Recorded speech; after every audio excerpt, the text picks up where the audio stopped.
bere profesionaletako debuta izango da, eta nik bi gauza besterik, enituzke komentatu nahi. Bat, zein izan zen Oierrekin izan nuen lehendabiziko kontaktua, Parisko Joko Olimpikoetan izan zen. Kasi kasualidadez, sarrera batzuk libre zeuden, hoiek erosi, ara joan eta Oier lehiatzen zegoela. Eta egia esan han ikurrina batekin tifosi edo horrelako jarraitzaile sutsu bat, boxeotik ere, larregi ere ezagutzen espadut ere, eta Amerikar batzuk kendu, eta atletikeko kamiseta bat ikusi nuen. Eta joan nintzen zuzenean, eta sanien naizue. Eta zuek ze, Oierren, aita eta ama naiz. Ostia, begira, ze kuriosoa. Eta gogoratze du gero, berriz ere berarekin egon garenean, Oierrek berak aitari galdetu zion, oie, zeintzan han zegoena ikurrina batekin hor, oiuka eta horrela, begira, Eta hoi izan zen, lehendabiziko kontaktua Oierrekin. Eta egia esan, Oierrek duen berezitasun nagusiena da gutxik daukaten ibilbide bat daukatela. Alde batetik, ibilbide olimpikoa dauka, eta bestetik, ibilbide profesionala. Eta gero bera komentatu beharrekoak, hasi que nik ez dizut ezer zapalduko lehiaketari eta debutari buruz, baina jakin ezazue hori ez dela nola nahikoa, bai ibilbide profesionalak bere eskakizunak badauzkala, eta ibilbide olimpikoak zer esanik ez. Gu bereziki gobernutik eta bat fundaziotik ematen diogun laguntza beti izango du bere ezaugarrietara egokituta, eta berarekin ere adostutakoaz, badauka beste ibilbide profesional hori, eta hori ere errespetatzen jakin behar dugu.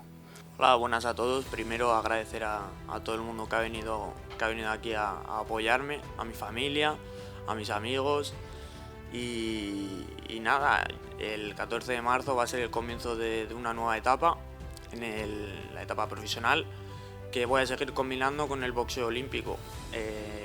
Mi objetivo sigue siendo esa medalla olímpica en Los Ángeles, pero combinándolo con el boxeo profesional. Y después de esa medalla de oro en Los Ángeles, veremos qué tal, pero mi sueño va a ser disputar un mundial aquí en Bilbao, de la mano de Basket Team, de mi promotora JHM, pero ese sería mi gran sueño, disputar un campeonato del mundo aquí en Bilbao. Bueno, Oier, está claro que ambición no falta, eso seguro, pero cuéntanos un poquito esos próximos pasos. Tú ahora mismo, ¿cómo te ves? ¿En qué estado estás? Y sobre todo, evidentemente, poder combinar, ¿crees que va a ser bien factible en ese sentido o cómo piensas combinarlo?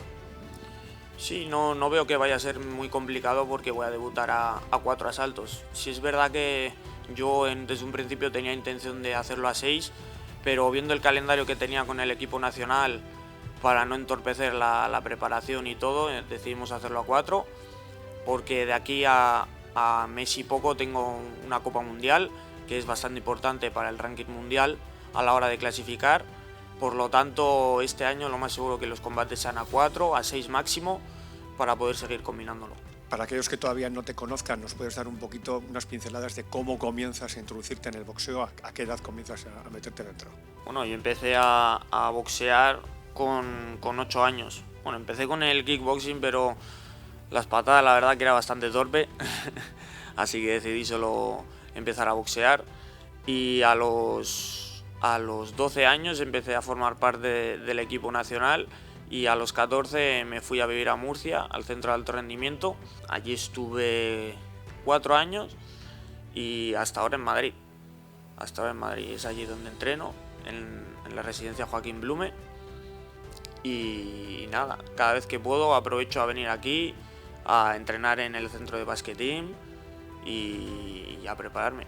Martxoak 14an egingo duzu debuta, ze espero duzu egun horretaz? Kasillan, leku mitiko batean, zure etxean. Ez da galdakastarra izan, ez? Baina, kasilla da leku mitiko bat, ez? Bueno, espero dana egun horretaz ahaztezina izatea. Gainera, nire jendaren aurrean, gainera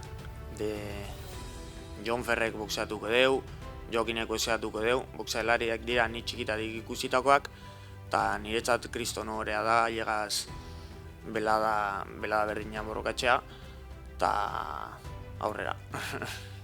Sorterik onena, gure desioa da, benetako debuta izatea eta disfrutatzea, eta aldela, noski, Oier, irabaztea, eta esan duzun bezala, ez zaude bakarrik, beste boxealari batzuk gainera esperientzia dunak eta euskaldunak izango dituzu aldamenean, eta ziur gaude kasilla bihurtuko dela berriro gau mitiko horien beste eskenatoki bat, eta honena desio dizugu, eta seguro zuetako guztiak egongo zaretela laguntzen eta bultzatzen Oierrek irabazteko.